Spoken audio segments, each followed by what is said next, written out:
بسم اللہ الرحمن الرحیم وقرآنا فرقناه لتقرأه على الناس على مكث ونزلناه تنزيلا.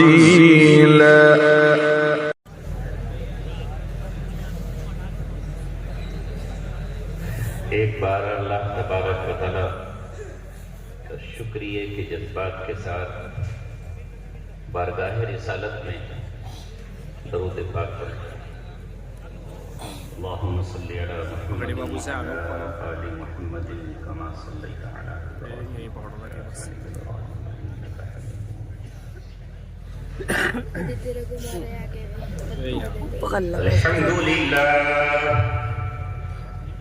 الحمد لله نحمده ونستعينه ونستغفره ونؤمن به ونتوكل عليه ونعوذ بالله من شرور أنفسنا ومن سيئات أعمالنا من يهده الله فلا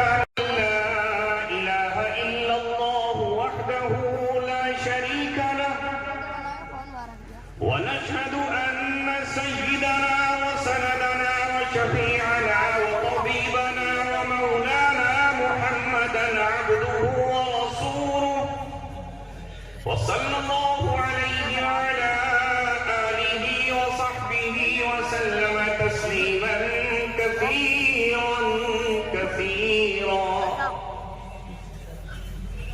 أما بعد قال الله تبارك وتعالى في كتابه الكريم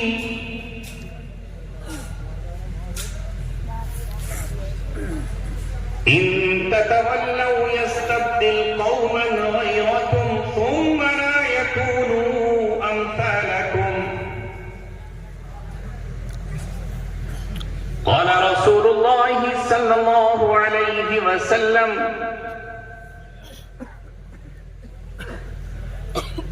ليأتين على الناس زمان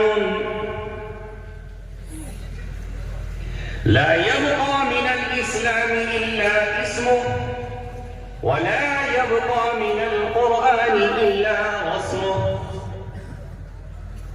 صدق الله العلي العظيم وصدق رسوله النبي الكريم.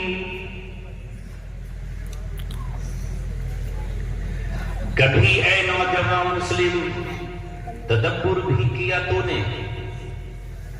کبھی اے نوجوان مسلم تدبر بھی کیا تو نے؟ وہ کیا گردوں تھا جس کا تو ہے ایک ٹوٹا ہوا تارا. تجھے اس قوم نے پالا ہے آغوش محبت میں، کچل ڈالا تھا جس نے پاؤں میں تاج سرے ڈالا. غرض میں کیا کہوں تجھ سے کہ وہ صحرا نشی کیا تھے، جہاں بانو جہاں گیرو جہاں دارو جہاں آنا. اگر چاہوں تو نقشہ کھینچ کر الفاظ میں رکھ دوں، مگر تیرے تصور سے بزوں تر ہے وہ نظارہ. گوا دی ہم نے جو اسلاف سے میراث پائی تھی، سریا سے زمین پر آسمان نے ہم کو دے مارا. تجھے آواز سے اپنے کوئی نسبت ہو نہیں سکتی کہ تو گفتار وہ کردار، تو ثابت وہ سیارہ. مجمع کو میری آواز سنائی دے رہی ہے؟ ماشاءاللہ. چونکہ بہت سے لوگ بہت غور سے سن رہے ہیں، مگر میں سمجھ رہا ہوں کہ چونکہ یہ جو شعر میں نے پڑھے ہیں ان کی زبان بڑی سخت اردو میں ہے اور آپ حضرات کو سخت اردو نہیں آتی. یہ صرف علماء سمجھیں گے، اہل دانش سمجھیں گے، اہل سخن سمجھیں گے. میں چاہوں گا اللہ تعالیٰ سے ہم سب مل کے دعا کریں کہ اللہ تعالیٰ ہماری آج کی نشست کو مقبولیت نصیب فرما دے. آپ کو یاد ہوگا بہت زمانے پہلے اسی مقام پر میں آپ کے بیچ حاضر ہوا تھا. بچے تو نہیں پہچانیں گے, بڑوں کو ضرور یاد ہوگا, مگر اس وقت مجمع اتنا نہیں ہوا کرتا تھا. چھوٹا سا مجمع ہوتا تھا, لوگوں کی تعداد معمولی ہوتی تھی, مگر آج یہ اتنا بڑا مجمع. یہ محنت ہے اس شخص کی, یہ محنت ہے حضرت مفتی نسیم صاحب کی. بڑی مدت میں ساتھی بھیجتا ہے ایسا مستانہ, بدل دیتا ہے جو بگڑا ہوا دستور میں خانہ. بہار اب جو دنیا میں آئی ہوئی ہے وہ شاخ انہی کی لگائی ہوئی ہے. آؤ اللہ تبارک و تعالی جب بھی کسی قوم پر فضل فرماتا ہے اور اس پر احسان فرماتا ہے, جب بھی اللہ تبارک و تعالی نے اس انسان پر رحم کیا ہے, فضل کیا ہے, عنایت کی ہے, مہربانی کی ہے, تو اللہ تبارک و تعالی نے اسے ایسی شخصیت عطا فرمائی ہے جسے دنیا نبی کے نام سے جانتی ہے. اور اللہ تبارک و تعالی نے بعض موقعوں پر نبی سے بڑھ کر رسول کا انتخاب کیا ہے. اور اللہ تبارک و تعالی نے اس انسانیت کو دلدل سے نکالنے کے لیے, گمراہی سے بچانے کے لیے, اندھیروں سے اجالوں کی طرف لانے کے لیے رسولوں کا انتخاب کیا. اور پھر ان رسولوں کے پاس اللہ تبارک و تعالی نے اپنی کتاب بھیجی. وہ کتاب کبھی تورات بن کر آئی, وہ کتاب کبھی انجیل بن کر آئی, وہ کتاب کبھی زبور بن کر آئی, وہ کتاب کبھی صحیفہ ابراہیم کی شکل میں آئی, وہ کتاب کبھی صحیفہ شیش بن کر آئی. اللہ تبارک و تعالیٰ کی کتاب آتی رہی, رہنمائی انسان کو ملتی رہی, دور گزرتا رہا. اگر ایک طرف اللہ تبارک و تعالیٰ نے اس انسان کی ہدایت کے لیے, اس کو راستہ بتانے کے لیے, بھٹکو ہوا کو صحیح منزل دینے کے لیے نبیوں کا انتخاب کیا, رسولوں کا انتخاب کیا اور اپنی کتاب ان کو بھیجی, تو وہی ایک دوسری طاقت ہے جسے شیطان کہا جاتا ہے, جن کا امام ابلیس ہے. اس نے بھی پھر اپنے نمائندے کھڑے کیے اور دونوں طرف سے کشمکش شروع ہو گئی. ہوئی یا نہیں؟ ایک طرف اللہ تبارک و تعالیٰ کا نمائندہ ہے جو اللہ تبارک و تعالیٰ کی طرف بلا رہا ہے, دوسری طرف شیطان کا کوئی نمائندہ ہے جو شیطان کی دعوت دے رہا ہے, شیطان کی طرف بلا رہا ہے, اللہ تبارک و تعالیٰ سے روک رہا ہے. ذرا تاریخ کے پنوں کو اٹھائیے اور قرآن کریم کی آیات کو پڑھتے چلے جائیے. سورہ نوح کا مطالعہ کیجئے, سورہ ابراہیم کو پڑھیے, سورہ یوسف کو پڑھتے چلے جائیے, آپ سورہ قصص کو پڑھیے. قرآن آپ کو بتاتا نظر آئے گا کہ ہر دور میں دو طاقتیں آپس میں نبرد آزما رہی, ایک طاقت ابلیس کی اور دوسری طاقت اللہ تبارک و تعالیٰ کے ماننے والوں کی. ایک مسلمان کہلائے اور دوسرے اللہ تبارک و تعالیٰ کے باغی کہلائے. فمنہم شقی و سعید, ایک گروہ بدبختوں کا, کم بختوں کا, کم نصیبوں کا, حرمہ نصیبوں کا, تقدیر پھوٹ جانے والوں کا, اور دوسرا گروہ خوش نصیبوں کا, سعادت مندوں کا, اللہ تبارک و تعالیٰ کی طرف سے کامیاب ہو جانے والوں کا. یہی دو گروہ کل تھے, یہی آج ہے اور یہی صبح قیامت تک رہے. بات آ رہی سمجھ میں؟ اللہ تبارک و تعالیٰ سے برگشتہ کرنے کے لیے ابلیس نے یغوث, بت اور اس طرح کی چیزوں کو زمین پہ کھڑا کر دیا اور اس نے کہا وَلَا تَذَرُنَّ آلِهَتَكُمْ, اپنے معبودان باطل کو چھوڑنا نہیں ہے, چمٹ جانا ہے. مگر ٹھیک اسی موقع پر اللہ تبارک و تعالیٰ نے سیدنا نوح علیہ السلام کو مبعوث فرمایا اور انہوں نے قوم کو دعوت دی. دعوت قومی لیلا و نہارا, اپنی قوم کو صبح بھی پکارتے رہے اور شام کو بھی دعوت دیتے رہے. یہ سلسلہ چلتا رہا, ماننے والوں نے مانا, انکار کرنے والوں نے انکار کیا. ذرا غور تو کیجئے, اللہ تبارک و تعالیٰ کی قدرت کا کرشمہ دیکھیے اور اس کی شان بے نیازی دیکھیے, اور اللہ تبارک و تعالیٰ کی طرف سے ذرا آپ دیکھیے تو نہیں کہ کہاں سے کون اٹھ کر آ رہا ہے.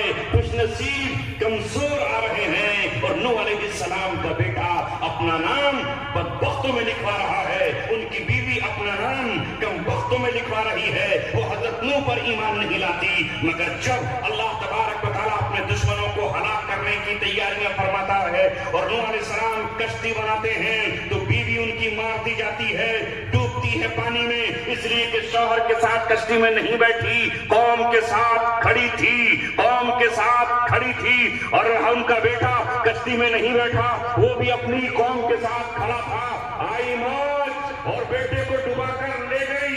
یہ ہے اللہ تبارک و تعالیٰ کی قدرت کا کرشمہ۔ کعبے میں پیدا کرے زندیق کو، لائے بت خانے سے وہ صدیق کو۔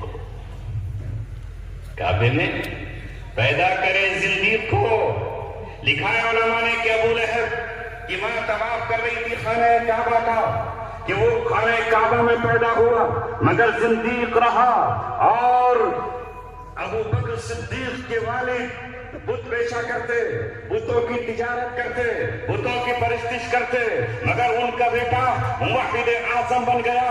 اللہ تبارک و تعالیٰ نے آزر کے بیٹے کو قبول فرمایا۔ وہ آزر جو بت پرست تھے اور وہ بت فروش تھے اور بت بنانے والے تھے، ان کے بیٹے کو موحد اعظم بنا ڈالا۔ اس کا نام ابراہیم ہے، جس کی نسلوں سے اللہ تعالیٰ نے نبیوں کا انتخاب کیا، رسولوں کا انتخاب کیا۔ لائے کعبے سے وہ زندیق، لائے بت خانے سے وہ زندیق کو، لائے بت خانے سے وہ صدیق کو، کعبے میں پیدا کرے زندیق کو۔ زوجہ لوط نبی ہو کافرہ، آسیہ فرعون کی ہو طاہرہ۔ فرعون کی بیوی آسیہ طاہرہ ہو گئی۔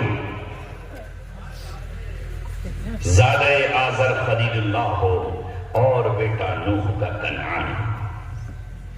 میں لمبی بات نہیں کر رہا، صرف آپ کو یہ بتانے جا رہا ہوں، یہ سلسلہ چلتا رہا یہاں تک کہ 571 عیسوی آئی، اور 571 عیسوی میں اللہ تبارک و تعالیٰ نے محمد عربی صلی اللہ علیہ وسلم کو یتیم بنا کر سرزمین مکہ میں پیدا فرما دیا، اور اب آپ کے آنے کے بعد ابلیس کی صفوں میں کھلبلی مچ گئی۔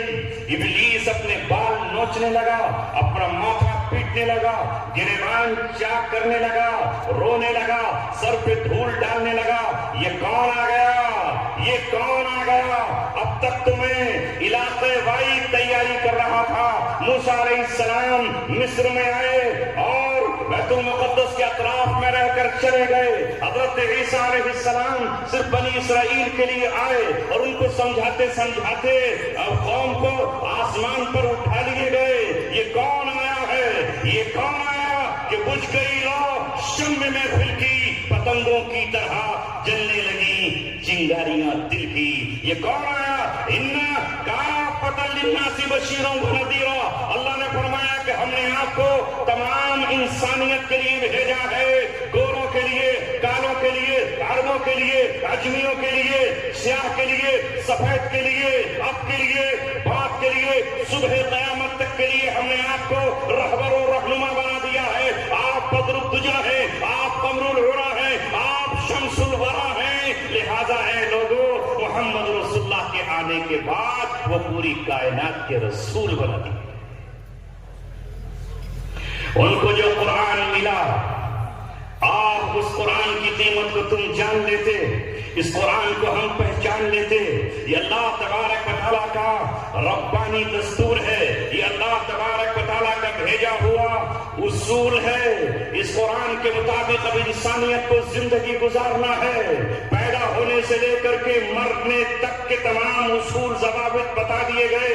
اس قرآن نے بتا دیا تمہیں خوشیاں تمہاری کس طرح ہوں اور غم تمہارے کس طرح ہوں، تمہیں تجارت کن اصولوں پر کرنی ہے، کون سی تجارت تمہارے لیے حلال ہے اور کون سی تجارت تمہارے لیے حلال ہے، کیا کھانا حلال ہے اور کیا پہننا حرام ہے۔ اللہ کے رسول صلی اللہ علیہ وسلم آئے، قرآن کی تشریح کرتے چلے گئے، وہ تشریح تفسیر بن گئی، وہ آپ کے زبان سے نکلے ہوئے الفاظ احادیث بن گئے، اور 1400 برس پہلے جس طرح قرآن تھا اسی طرح آج ہے اور رہتی دنیا تک باقی ہے۔ لیکن جیسے ہی قرآن ابتدا میں آیا، ابلیس نے یہ سوچا میں اس قرآن کے ساتھ بھی وہی کروں گا جو میں نے تورات کے ساتھ کروایا، جو میں نے انجیل کے ساتھ کروایا. لیکن اسے معلوم نہیں تھا کہ یہ تورات نہیں، یہ قرآن ہے. وہ نہیں جانتا تھا یہ زبور نہیں قرآن ہے. اسے یہ معلوم نہیں تھا کہ یہ اللہ تبارک و تعالیٰ کی آخری کتاب ہے.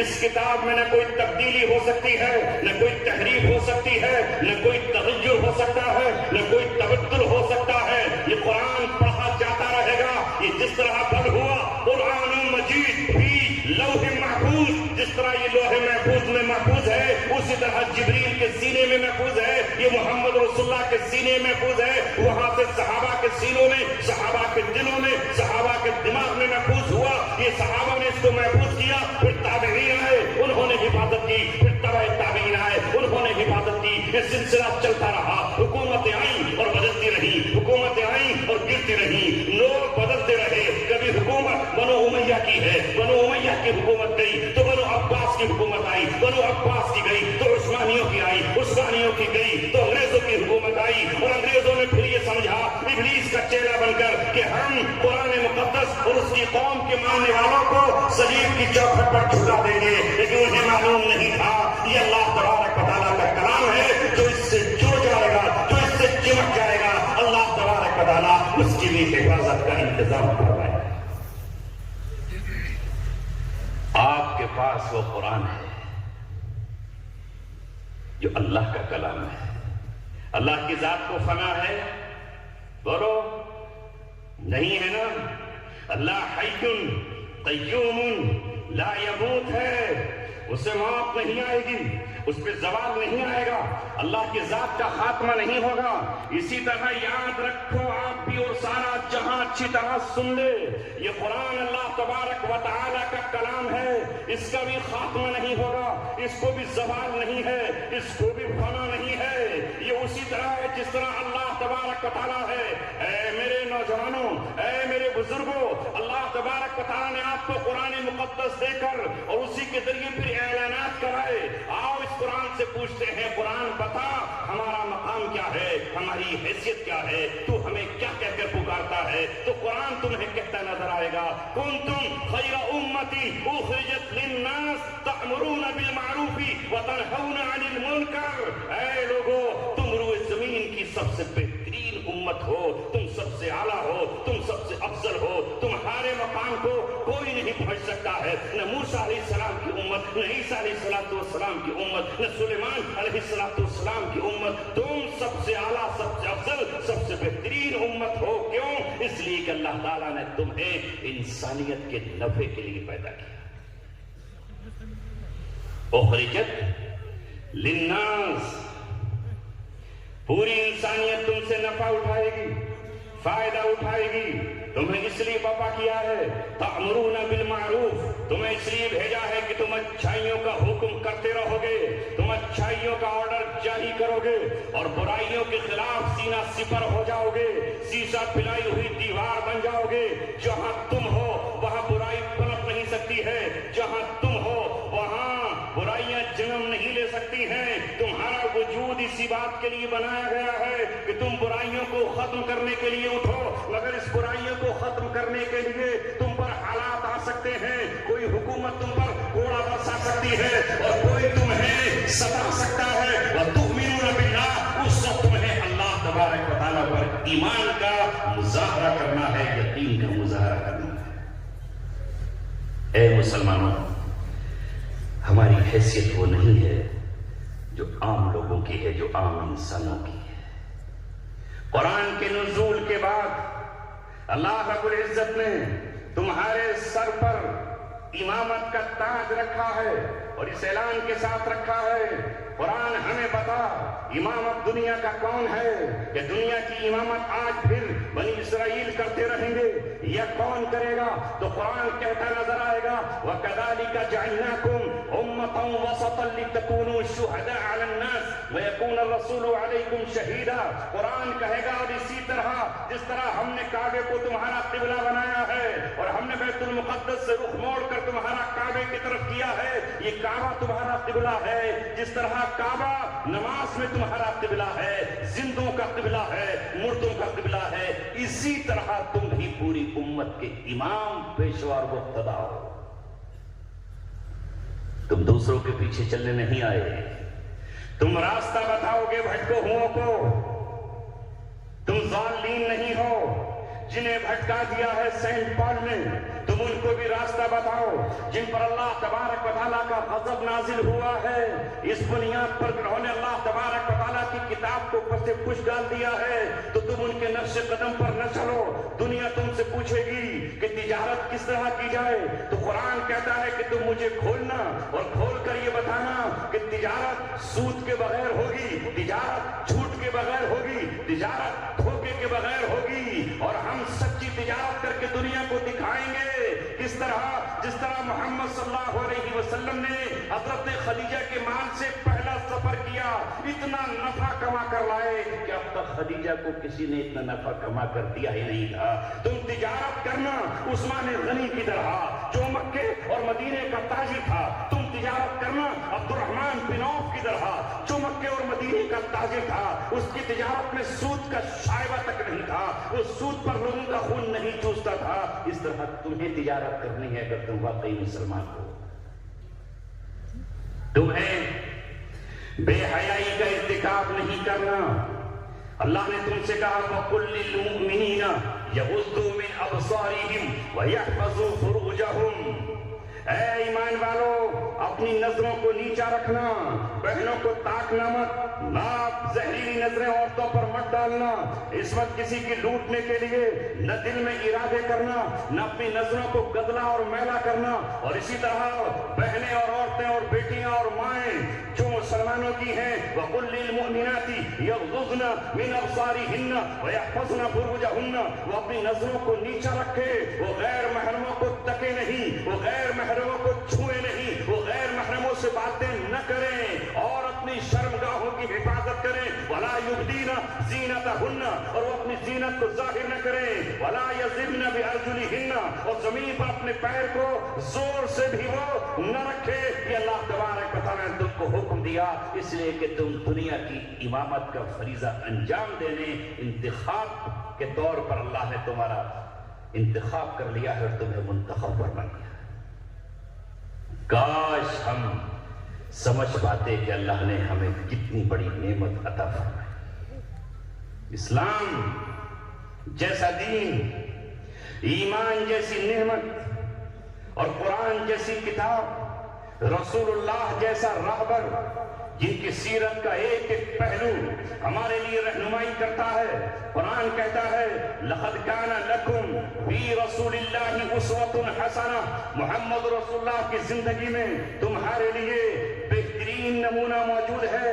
اے نوجوانوں میں تم سے کہتا ہوں, اے میرے بچوں میں تم سے کہتا ہوں, محمد رسول اللہ صلی اللہ علیہ وسلم کی سیرت پر جو کتابیں لکھی ہیں, وہ ابن ہشام کی ہو یا ابن اسحاق کی ہو, وہ مولانا ادریس صاحب کی سیرت المصطفیٰ ہو, وہ یا مولانا علی میاں کی رحمت للعالمین ہو, جو بھی کتاب تمہیں نظر آئے, تم اپنی زندگی کا وظیفہ اور اپنی محبت کا سارا چشمہ رسول اللہ کی سیرت پڑھ کر کیوں نہیں گزارتے؟ ان کی سیرت میں تمہیں سب کچھ ملے گا. وہ کیا ہے, انہوں نے کیسی زندگی گزاری ہے, ان کی زندگی میں مشکل حالات بھی آئے ہیں, تنگ دستی بھی آئی ہے, فقر بھی آیا ہے, فاقہ بھی آیا ہے, غربت بھی آئی ہے, وطن کو چھوڑنا بھی پڑا ہے, بیٹی کو طلاق بھی دے دی گئی ہے, اور اونٹ پر سوار ہو کر تنہا اپنے دوست کو لے کر غار ثور میں چھپنا بھی پڑا ہے. پھر مدینہ منورہ کو اپنا وطن بھی ان کو بنانا پڑا ہے, اور انہیں دعوت کے سلسلے میں طائف کا سفر کرنے کے موقع پر پتھر بھی کھانے پڑے ہیں, یہاں تک کہ چہرہ لہو لہان ہو گیا ہے اور پیر خون سے آلودہ ہو گئے ہیں. اور پھر اسی طرح باطل سے کشمکش کے ذریعے انہیں بدر میں بھی ابو جہل کے مقابلے پر اترنا پڑا, اور احد میں ابو سفیان کے مقابلے پر لشکر کو لے جانا پڑا, جہاں رخسار زخمی ہو گئے, دو دانت آپ کے سامنے کے شہید ہو گئے. ان تمام مراحل سے گزرنا پڑا. عمرہ کرنے نکلے ہیں کہ بیت اللہ کا طواف کرنے, مگر روک دیا گیا. یہاں آپ کو صلح کرنی پڑی ہے. آپ کی زندگی میں